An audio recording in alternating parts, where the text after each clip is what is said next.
The sun has gone down at Hangman's Hill, and the ghost at Misery Corner isn't walking tonight. So, welcome to the Weird Tales Radio Show, your weekly fix of ghost stories, urban myths, witchcraft, magic, and folklore. And now, here's your host, writer, award-winning journalist, best-selling author, and sometime werewolf hunter, Charles Christian. And hello and welcome to the latest Weird Tales radio show. Available, well, anywhere you listen to Weird Tales radio shows. I'm your host, Charles Christian, and we've got not one, but two interviews this week. We have an interview with Steve Higgins, an old friend of the show, from the Higgypop Paranormal and Weird news site.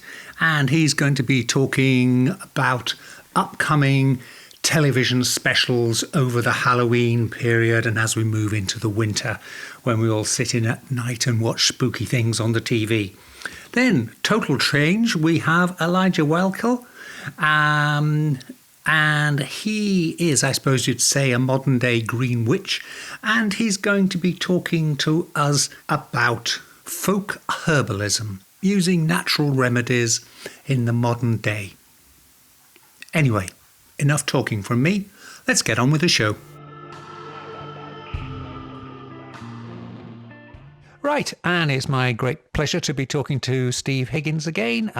Steve runs the Higgypop.com paranormal and weird news and entertainment website, and has a very useful e-newsletter as well.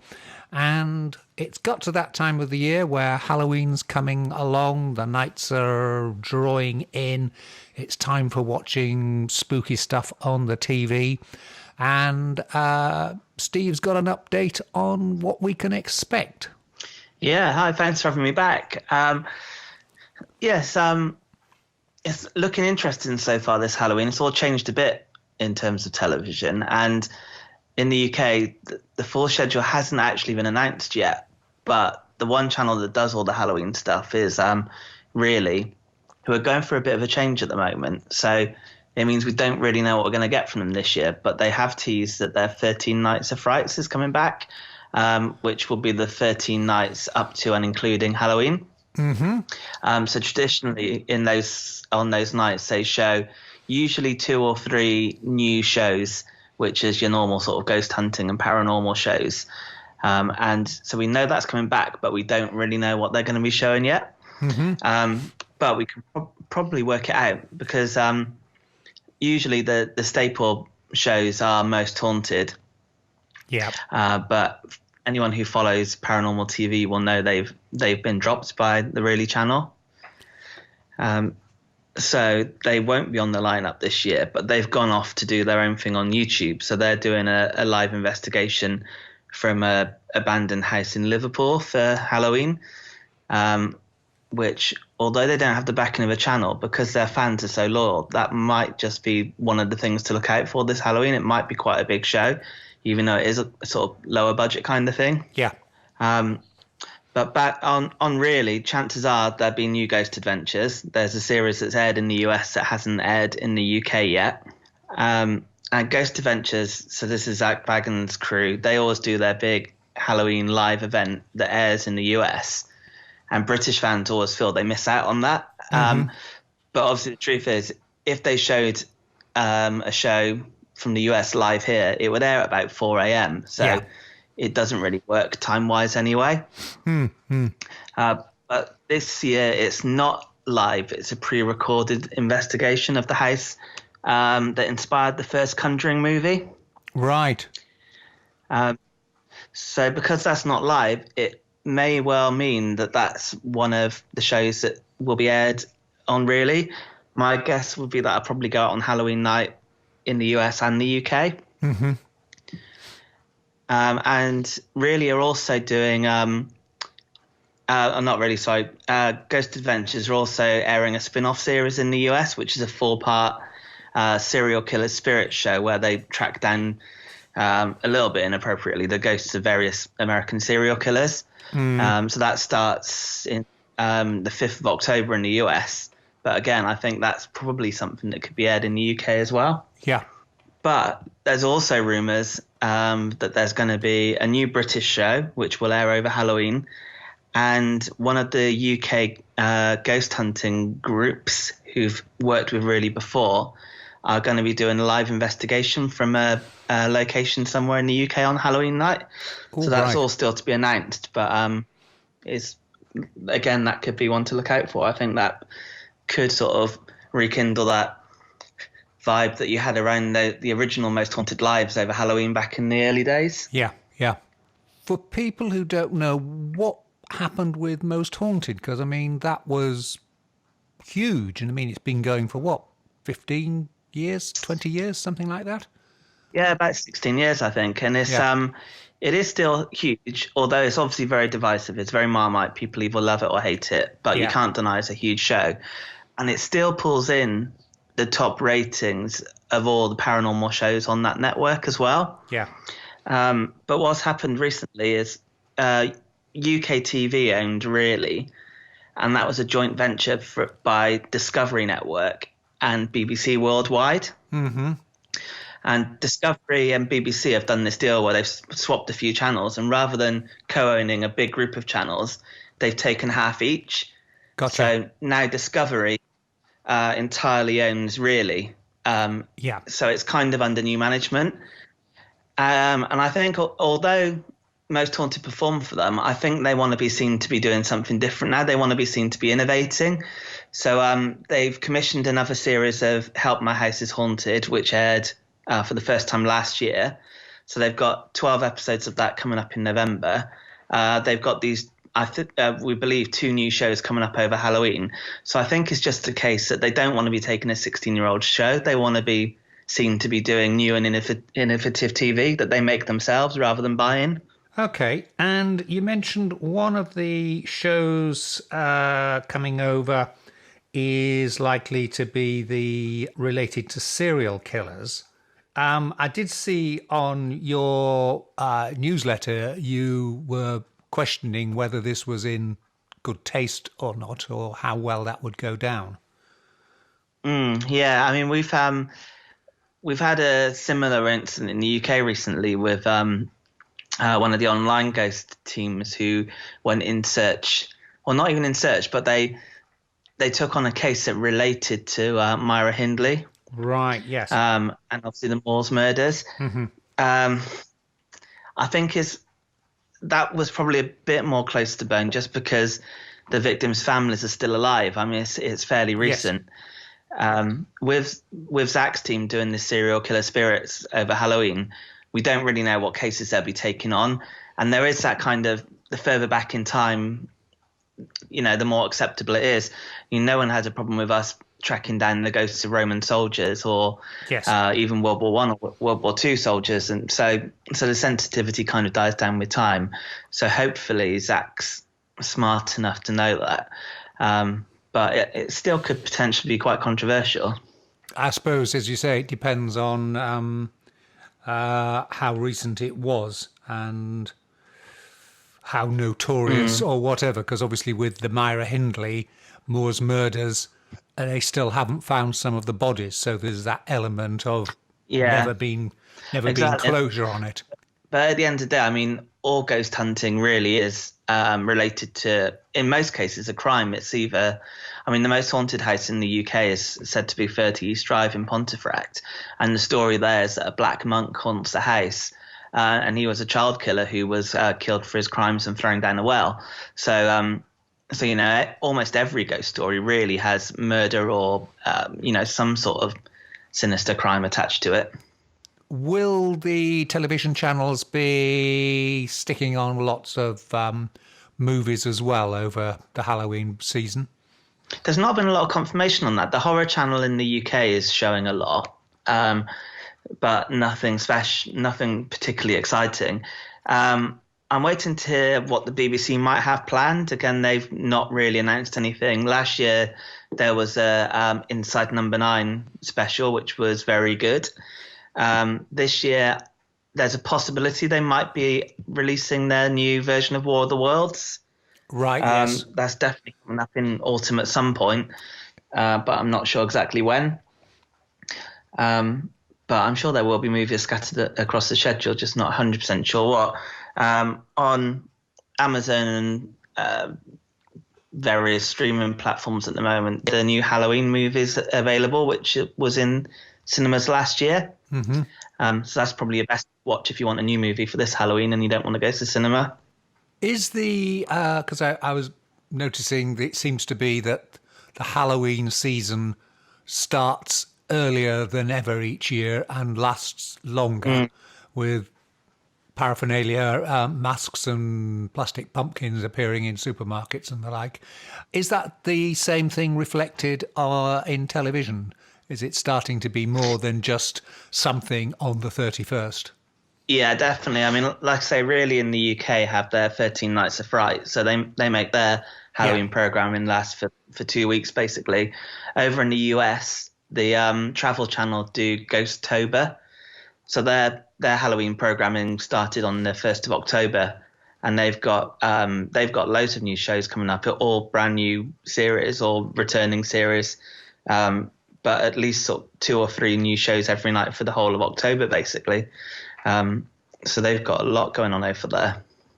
What about the types of programs that that companies are producing now?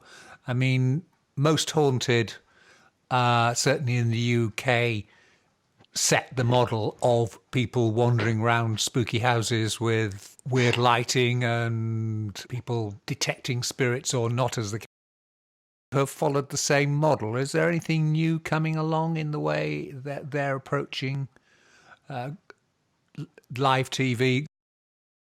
People dabble with different methods and ways of doing things, but really sort of the format that Most Haunted set out originally, they had a psychic, obviously, Derek Okora, back in the early days. Yes. So that was their kind of niche thing. They went around and Derek would give his thoughts and then they'd go and do their paranormal investigation and see what they could find. So today they don't have the psychics at all. So it's just a paranormal investigation. And that's kind of the model that everyone else takes as well. Yeah. But the thing about these shows is it's really cheap to make. I mean, in most cases, the talent sort of film themselves. They hold their own camera and go around and film, and you barely need a camera crew to make these shows. Uh-huh. They're easy to edit and throw together. So I think it's just cheap TV. And a lot of teams will try different things. They'll bring in various gadgets and equipment, but a lot of it is just pseudoscience stuff that doesn't really prove anything. And it's really down to how you think you should look for ghosts. I mean, personally, I think people are just as likely to see a ghost when they're cooking their dinner, because that's where most ghost reports come from, people at home that witness something. So I don't think we need to have all these gadgets and things around us. And that is the one thing Most Haunted do quite well, is they're not dependent on gadgets. They just go in with their senses and get scared in the dark, and that's fun to watch. But then I understand that others like the gadgets and the kind of sciencey stuff as well. And if that's for them, then there's shows that do that as well. Ghost Adventures love their gadgets, and Paranormal Lockdown, which has also come to an end, they really liked all their gadgets and gizmos and put on some really elaborate experiments. And are there any other shows once the Halloween season is over, once we're into November, etc., any more long-running shows going to be? Well, the big one to look out for, is the one I already mentioned, which is Help My House is Haunted. So that's Barry Guy, Jane Harris, and Chris Fleming, who's the psychic on that show. So they did one series last year, which was 12 episodes, where they went around. The premise is they get called in to help people with their haunted houses. But last year they ended up in pubs and castles, and it wasn't really Help My House is Haunted. It was more like Help My Business is Haunted. This time round, they are genuinely going to completely unknown locations. They're not on the haunted map of Britain. They're people's houses, council houses and private homes. And some of them they've had really active investigations. They've changed the team around a bit. They've replaced Sandy Lakdar, who was on last year's series, with Jane Harris, who's a really good investigator. So that series starts. We don't know exactly when yet, but it starts in November, and that's 12 new episodes. And yeah, I think that's definitely worth a watch. Anything else on coming up? Nothing we know of yet. No, that's the paranormal radar. But as I said, the one main channel that's airs paranormal stuff in the UK really is going through this kind of turbulent time at the moment. Quest Red is the other channel that airs a little bit of paranormal stuff, but they're also owned by Discovery. So now the two are owned by the same network. I'm wondering if they might make really the kind of go-to channel for all the paranormal stuff and bring Quest Red shows over to really, or merge the two together somehow. So I think we're kind of in a period of change at the moment, which will probably sort itself out over the next few months. Are the main channels, either BBC or ITV or Sky or anything, doing anything? No, nothing that's been announced. I've always got sort of stuff tracking people on Twitter and BBC Press with certain keywords, and yeah, there's nothing been mentioned at the moment. But obviously, I mean, on my website at the moment, I've got a list of all the shows coming up over Halloween, which I update whenever news comes through. So if anything does appear, then I'll be sure to let people know via the website. Brilliant. And the other question is, of course, because I believe it was the BBC, wasn't it, who did the Ghost Watch special, which was sort of the classic, 30 years ago, something like that? 1992. 1992. So 27 years now. That, I mean, was one of those amazing shows. It was very well done as a show, but it was one of those that a lot of people thought it was real. Yeah. It's the kind of thing that really can only be done once. And I think it was done at a time where we didn't have fake news and the same sort of level of pranks, and it was before movies like Blair Witch Project that blurred the lines as well. It was kind of a purer time, and yeah, I think the producers could just get away with making this look really real. And the fact it was hosted by Michael Parkinson as well, which is a trustworthy name, BBC kind of staple. It was really realistic. And of course that show is what inspired Most Haunted. It was their sort of model, and I'm sure that one show is responsible for things like the Blair Witch Project and that whole kind of genre of found footage movies that came after it. I think although it was only shown once and heavily criticized for how scary it was, it's really shaped the landscape of a lot of movies and television since. Yeah. Yes, because, I mean, what you say, it was scary, but there were no sort of apparitions. It was really more suggestion all the way around, wasn't it? It was. There were actually 8 apparitions, but you've got to be really, really eagle-eyed to notice them. There was one against the curtains. I seem to recall that one, and something like that, where there was a figure that blurred into the patterning. Yeah, there were a few like that, but it was never in your face scares. It was always subtle, psychological suggestion, which is the best kind of fear, because most horror movies go wrong in the final act where the monster's revealed and it's not scary anymore, because it's the old cliche that fear is the unknown. It's really true, especially in movies and television. Yes, I mean the classic of that is the M.R. James Night of the Demon or Casting of the Runes, where there's a very bad mid-1950s animatronic demon that appears. And if you'd left it to the imagination, and say it's my understanding that when they made the film there was a debate whether or not you had the monster in or not, the demon in or not. But it does rather spoil it. I was going to say, it's probably why Ghostbusters got away with what they did, because rather than going all out scary at the end, they brought out the Stay Puft Marshmallow Man, which then becomes almost comic relief, and it's not scary or unrealistic. It's just silly and threatening. Of the movies we've had, cinema movies that have come out this year, what do you think's the best one that's been released? This year, I think one which kind of probably went under most people's radar was Midsummer, which was almost like a Wicker Man remake. So it's kind of sort of folk horror-y sort of thing, but very, very chilling and odd. But the second part of Stephen King's It is probably the one that, if you want to see a horror this year, especially if you've seen the first part of it, obviously, It is the one to see. It's the most bizarre and messed up horror film I think I've ever seen. I mean, we've just been saying about when you see the monster, it ruins it all. But the imagery in this film is just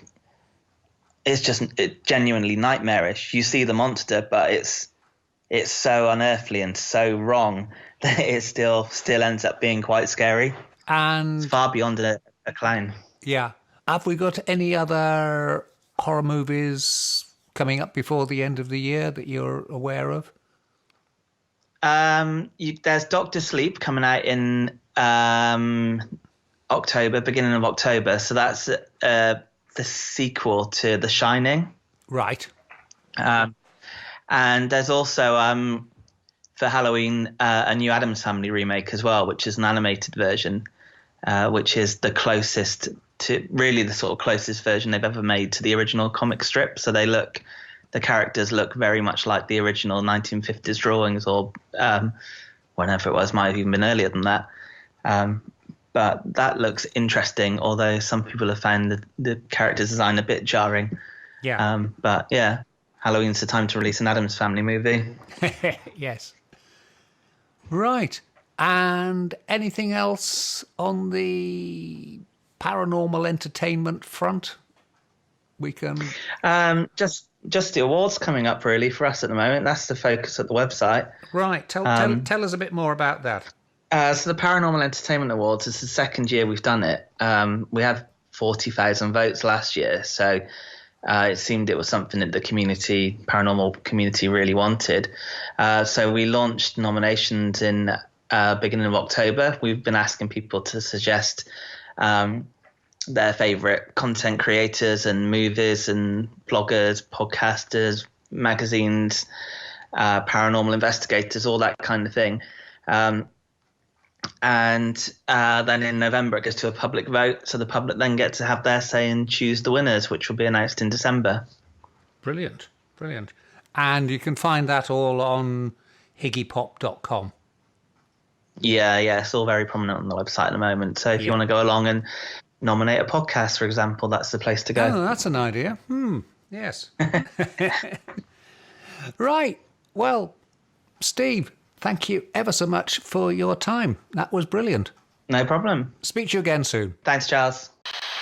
Americana music lovers, we have something special from the UK. Join Charles Christian on his weekly Americana music radio show. He'll be showcasing the cream of new talent plus top acts from around the world. There'll be wall-to-wall music, interviews, latest news, and, well, just great Americana music you'll really love. Charles Christian's Americana Music Radio Show, where Americana is king. Now, when I was a kid growing up in the north of England, I lived not very far from the town of Whitby, and nothing ever happened there. There was an abbey, there was a big long flight of steps up to it, there were shops selling rock, there were shops selling Whitby Jet, which I suppose is another type of rock, and there were shops selling fudge, and that was it.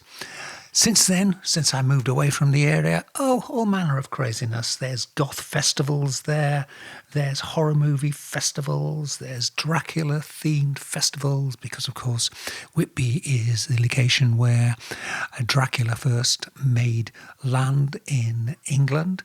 And here's more stuff. Right. As an organisation called Decadent Drawing, and they have got an art exhibition at the ballroom at the Hetty and Betty Cafe in Whitby. No, there really is such a place called the Hetty and Betty Cafe. And it runs from the 24th of October right through until the 14th of December. And essentially it is, I suppose you'd say, art connected with spooky ghosts and the likes of that. Yeah, it's an art exhibition, and sounds like it could be fun. Its time means it will coincide with the Whitby Krampus Run, which is a new innovation. I think this is the 5th time they're having it, on the 7th of December, where people dress up in Krampus costumes and run along the beach, as you do, chasing people. And it will also overlap with the 14th of December, when our good friends in the Folk Horror Revival are holding their Winter Ghosts Symposium. We'll have more about that in Whitby as well. So want to find out more? You can find them on Facebook at Decadent Drawing or at decadentdrawing.com. And the Folk Horror Revival, you can find them at folkhorrorrevival.com and Folk Horror on Facebook. So, plenty of spooky stuff this autumn in Whitby. Thank you for putting that on. Now I've left the area. Right, and it's my great pleasure to be talking to Elijah Weikel, and we're going to be talking about folk herbalism. Tell us a little bit more about it, Elijah. Yes, I think, to quote several herbalists of the past in Western herbalism, there's been the quote that's floated around for many years that herbal medicine is the people's medicine. It's the medicine of mothers and children. It's medicine that belongs to the people, that you don't need a degree to practice and use these herbal remedies. It's the medicine that was used for just dealing with all of the ailments that happened around the home, around the homestead. For thousands of years, it's been the medicine that's been used by the majority of the percentage of the population of the earth. And it's just a connection with plants that are typically perceived as weeds, that are usually invasive plants. And it's using that simple, safe, nutritional, nourishing medicine to create change in our lives and our health. Right. Yeah, that's a good definition. How did you get into it yourself? Because, I mean, it seems a bit of an odd thing to take an interest in. Right, absolutely. Especially in this modern world that, you know, it's pharmaceuticals are usually the go-to. And of course, you know, pharmaceutical medicine has its place. But I happened into it because I grew up, me and my brother and my parents, for the majority of our lives in West Virginia and Virginia. And so we had a lot of exposure, especially through my mother's side of the family, to her Appalachian traditions. And a lot of those were brought over to America from the Irish and the Scottish. And so a lot of that did have to do with herbal medicine. But really what I think sparked my interest into it the most is happening upon the herbalist Susan Weed and the herbalist Rosemary Gladstar. They have videos on YouTube that they've been doing for years, and seeing how they work with the plants and how just kind of it was empowering, I think is the word that I would use, to see how they can take these herbs that we see as just weeds that grow in the cracks in the sidewalks and things like that, and use them as medicine. That's a really empowering thing. And so that's how I first got into herbal medicine. Right. When you say plants that are weeds growing on the sidewalk, etc., I did see on your mother's Instagram, she was showing one you'd prepared using nettles. But what other types of, if you like, weeds can be used?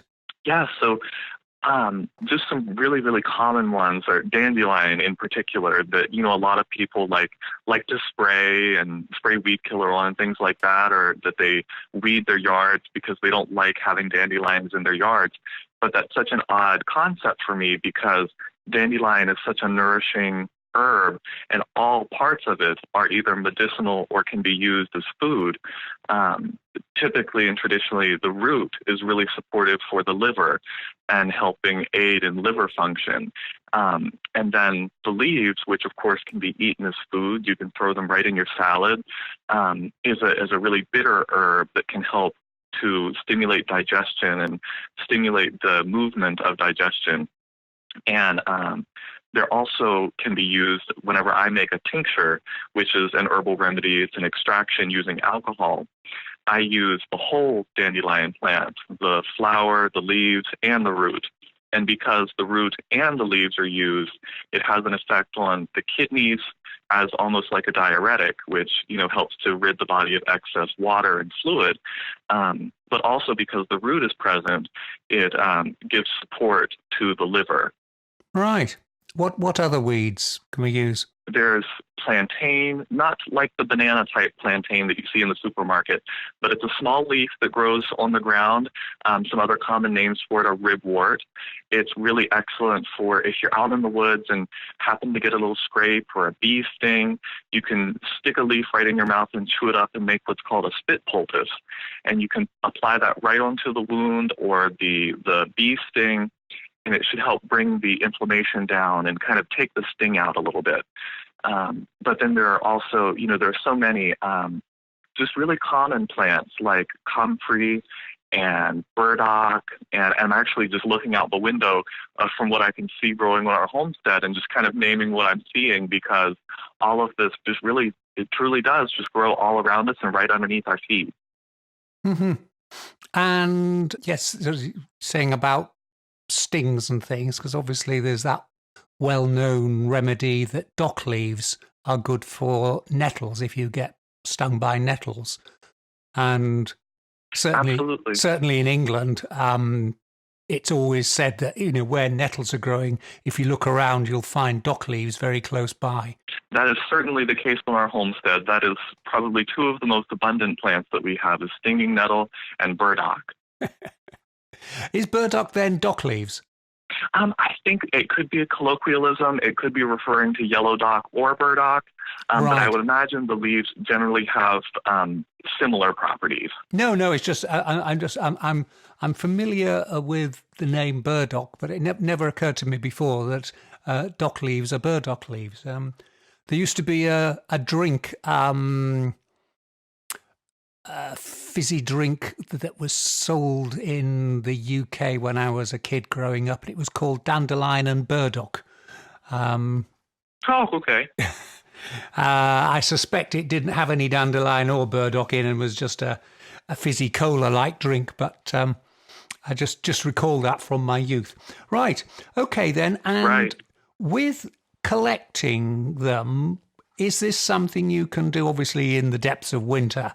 It's slightly different and things have died off, but is there a particular season for gathering, or is it different times of the year of the growing season, different plants are available? It is. It's a really kind of beautiful cyclical thing, because right whenever the weather breaks in the winter, which of course, living in northern Maine, our winter extends fairly long, and we generally have snow on the ground into maybe even late March into April. And so as soon as the snow does melt and the plants start to, grasp onto the sunlight and start to grow, the first things that we generally have to start growing and that I start harvesting in the spring are violets. And they're just common ground violets that are, a light purple or white. Mm-hmm. And they're really supportive to the lymphatic system, which I think is excellent after a long Maine winter. And it's really good for helping to, just help the body in its natural detoxification process and get everything moving from where, we're a little bit more sedentary in the wintertime. Yeah. So that's generally regarded as a really good springtime tonic. But then as the season progresses, around the summer solstice, we'll start having plants like St. John's wort that'll start growing, and some of the more summertime herbs. But then as we get into the later summer and into fall, a lot of herbalists like to harvest roots during that time of the year because the plant isn't sending its energy up into the tops of the plant's aerial parts. but rather that part is kind of died off, maybe turned a little brown, and it's sinking all of its nutrients, all of its medicinal properties back into the root so that it can survive. If it's a perennial, that it can survive through the winter. And so that's why we like to harvest roots during the late summer and fall, because that's really when a lot of herbalists think that they're the most medicinal. Right, gotcha. Okay, then come the autumn, which is obviously in the sort of traditional agricultural year, is the main harvest season when you start gathering things and storing them for the coming winter. Does the same thing apply? It really does. Like a lot of the times my main gathering season is in the autumn, which our autumn is a little different, I think, from the rest of the world because it's fairly early in the year. What I would consider autumn for us is about mid-August. And so, yeah, that's really my time to go outside and hit it hard and start harvesting as many herbs as I can because I know that the cold weather is coming. And my main source of preserving herbal medicine for the winter months is tincturing, which, again, is an alcohol extract. Right. I was going to ask you about that because I could see some of your pictures. The mixtures were clearly in a liquid. I'm familiar with the concept of drying herbs, and obviously nowadays you can freeze them, though that obviously is not it can be problematic if you've got a power cut or something. But the tincturing, how does that work so you don't end up with some awful stinking slime in the bottom of a jar?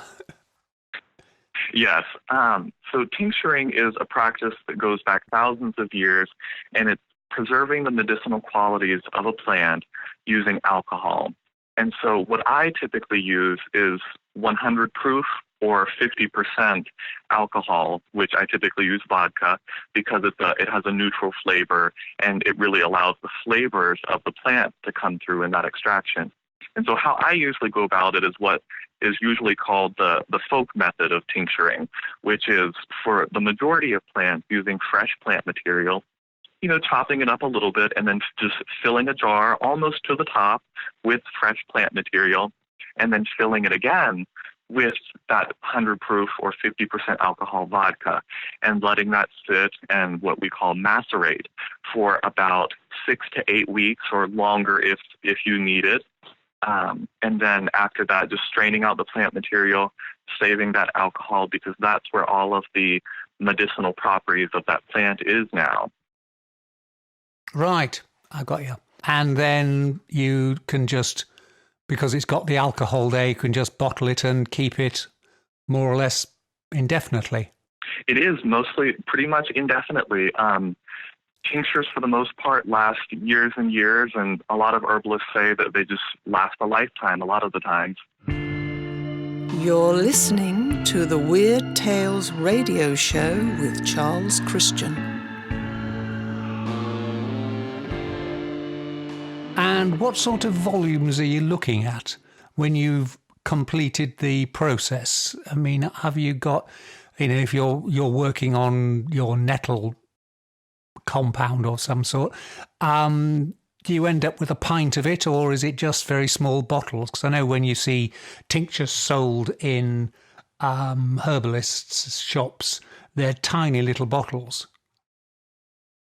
Yes, they usually are sold by the ounce or 2 ounces, but usually whenever I make tinctures on the homestead, I usually make it in quart jars, so that's 32 ounces.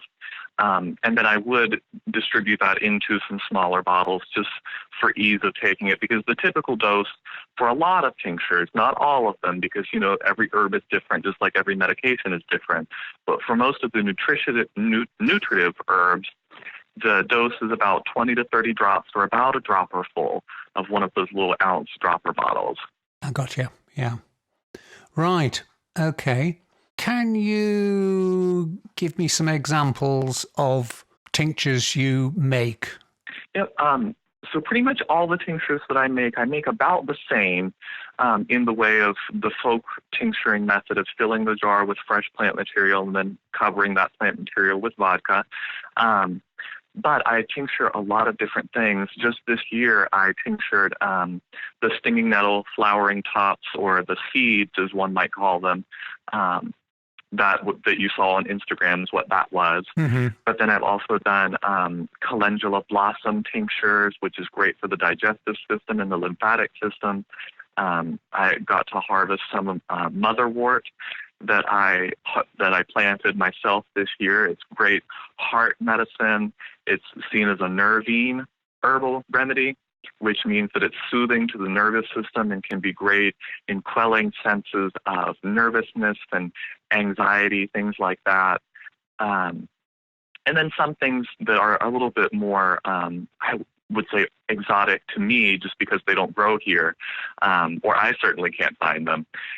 Things like Indian herbs like shatavari and ashwagandha. I will order those dried, and those are two of the few herbs that I do tincture dried, and that's using the root of them. And that method of tincturing is a little bit different in that instead of filling the jar all the way full, you'd fill it about a third to a half way full of the dried plant material, and then fill the whole jar full of the vodka, because the plant material is dried, and whenever it is exposed to the alcohol, it expands. So you don't need quite as much of it. Right. Got you.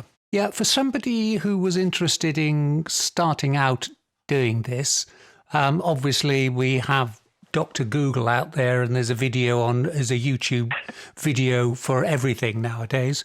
That's obviously one source. You mentioned 2 experts who've been in the area for a long time. Can you just give us their names again? Yes, absolutely. They're kind of seen in the West as the grandmothers of herbal medicine in the West, and that's Susan Weed, and that's spelled S-U-S-U-N, and Rosemary Gladstar. They're really pioneers of the wise woman tradition of herbal medicine in the United States. And I think they are a great place to start for anybody that's really interested in studying folk or wise woman tradition herbal medicine. Mm-hmm. And any other sources that would be good places to go? Sorry, I was going to say, because I'm conscious we don't want people doing things and accidentally poisoning themselves. Exactly. And I think that's an excellent point, and a great reason to start off with the folk method of herbalism and the wise woman tradition. Because in the wise woman tradition, we focus on nourishing the body rather than using really potent herbs that are almost, on the verge of being slightly poisonous in some doses. With the wise woman tradition, we focus on the weeds and the herbs that are used in food quantities that are safe and gentle tonic herbs, like stinging nettle and oats and oat straw and red clover. All of those things are, fairly safe.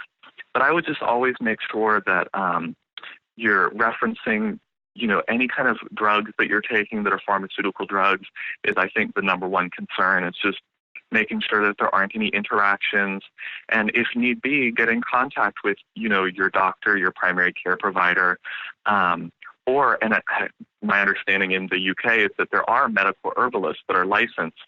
So I would absolutely suggest seeking one of those out if you're interested in starting this, and maybe not feeling terribly confident in jumping right in yourself, and just maybe getting some guidance, and they can certainly recommend some reference books and things like that. Mm-hmm. And in terms of equipment, you're obviously using alcohol, so there's nothing you need to prepare the alcohol. What sort of jars and things do you use to store it in? The sort of what we call in the UK Kilner jars? Yes, and in the US I know them as canning jars, but yes. And that's really what I mainly use for all of my herbs is glass jars to store them in, whether it be the tinctured herb or if I dry some herbs out for tea. Once they're dry, I just put them in the jar, and, it's an airtight space that keeps them well preserved. And that's usually what my go-to for storing herbs. Mm-hmm. And you mentioned teas there. What sort of materials do you use to make teas, and what sort of teas do you make? I mean, obviously, we're all familiar with chamomile tea and things like that. Right. I like to make a lot of, like, going back to the wise woman tradition of nourishing the body. I like to use a lot of mineral-rich herbs and stinging nettle leaves, the young leaves, if you harvest them when they're young, before they start to flower and go to seed. They're one of the most nutritious herbs, and I think just any material on the earth. They're just super high in mineral content, and so I try to drink a quart a week of either stinging nettle or what we call milky oat tops, which is just an immature oat, the oats that we eat for breakfast, but you harvest them in their what's called their milky phase. Mm-hmm. And you can brew that into a tea just like you would any other tea. But I think the main difference between a tea that we drink for recreation, like black tea and things like that, versus a medicinal nutritive tea is the amount of time that we allow for the herb to steep in the hot water. And for a really nutritive medicinal tea, we would cover whatever the vessel is that you're using to steep that in to allow the oils and the aromatic properties to stay inside that the menstruum or the water. And instead of just letting it steep for, 5 to 10 minutes, we could let it steep for 20 minutes. Or if you're making a really nutritional herbal infusion, you could let it steep for a few hours or even overnight and then strain it out and drink it the next day. And, for that, using herbs that are very safe and food-like herbs like stinging nettle and oats and red clover, things like that. Mm-hmm. Apart from having the benefit of being good for the system, have you had any personal experience of them sort of helping people with ailments as opposed to just, when you're feeling a bit run down or whatever at the end of the winter? Yes, absolutely. And because herbalists are unlicensed in the U.S. and we don't really have a regulatory body, I don't use the word treat or diagnose or anything like that because I'm not a doctor. Right. Yep. But in helping myself and treating my own issues, I have a propensity for higher blood pressure. And so that's something that I've dealt with all my life. And, I eat a healthy diet. I get lots of movement in during the day, but it's still, a little on the higher side. So what I do to help benefit myself is using tinctures of hawthorn, motherwort, and whole plant dandelion every day.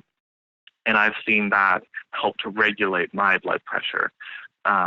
And of course, there are so many different uses for herbal medicine. On the homestead, for example, one of us a couple winters ago came down with a bacterial infection, and we were able to take care of that using a plant called usnea, which is a lichen that grows on the trees here, and it's extremely antimicrobial. So it deals with bacteria and viruses in helping to calm those infections down, as well as a more well-known herbal remedy was a tincture of echinacea root, which is what's known as an immunostimulant. So it stimulates the immune system and our immune response to help our bodies take care of that foreign invader, whether it be a virus or a bacteria. Right. Yes. I'd forgotten about echinacea because that is a popular remedy. You can get teas with it, and you can get tablets with it, and various things like that. Yeah.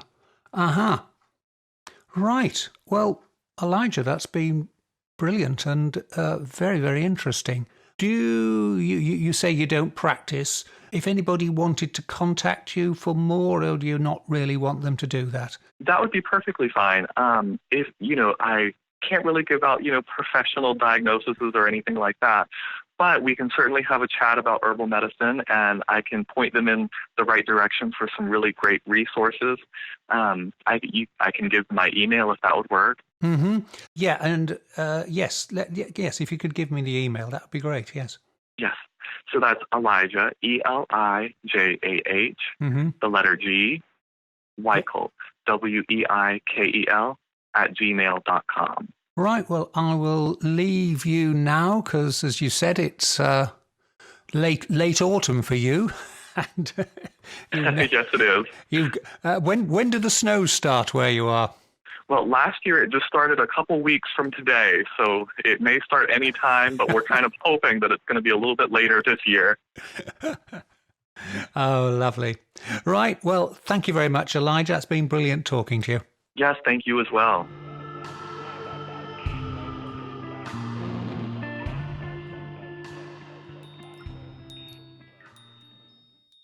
In modern Wiccan witchcraft and Celtic studies, probably the most frequently encountered deity is Cernunnos, the horned god, sometimes called Herne the Hunter or the Dark Lord or the Hooded God. And here's a little spell to invoke him when you're feeling down and you're looking for, could be wisdom, better fortune, protection and peace. How to carry out this ritual, you'll need pine, mistletoe, woodruff and oak leaves. Grind them all together and place them around a candle, ideally a green candle. And once the candle is burning, sit before it cross-legged and say, I invoke thee, great Cernunnos, Master of the woods, Lord of the wild things, Father Herne, hooded God. Grant me wisdom, joy, good fortune, protection and peace. I become one in the arms of nature.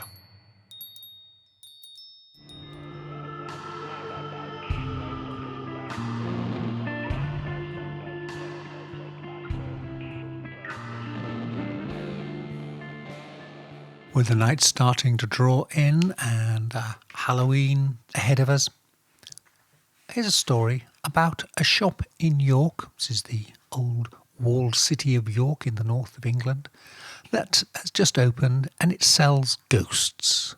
Yes, you heard me right. It's actually called, the shop is called the York Ghost Merchants. And you can find it at yorkghostmerchants.com. Anyway, these are handmade ghosts. They don't tell you at the moment what they are made of. It's apparently a closely guarded secret, but it's apparently a natural, non-toxic material. I know what you're thinking. They're not really making it out of human remains, ashes, are they? No, I don't think they'd ever dare. Well, no, they wouldn't be allowed to do that. No, definitely not. Anyway, they are crafting these little handmade ghosts. Let's assume they're made of pottery and then putting colour glazes over them. They're all slightly different, but they all take the same form of the traditional spook, the sheet-like apparition with two large blank eyes. And they're available in baby ghosts for £7 or full-size ghosts for £14, and they come wrapped in an antique-style map of the city of York in a box. And I say they've just opened, and from October, customers will be able to work there and make their own ghosts, their own unique ones. And this is the Sorrowful Guild of Master Ghost Makers. So, yes, what else? Yes, there will be a fully functioning e-commerce working on the website. You can also find them on Instagram with images of their work. They say they are essentially talismanic figures, tokens of fortitude and good fortune. And if you want to visit it, it's on the Shambles, which sounds a bit curious, but that's the old butchery quarter of York. Lots of medieval houses there. In fact, it's the most historic street in York. It's located there at number 6, the Shambles. As it's a new shop, they're still experimenting with opening hours, but typically Saturdays and weekdays 10 a.m. till 6 p.m. So, if you want to buy yourself a ghost, you can buy them in York.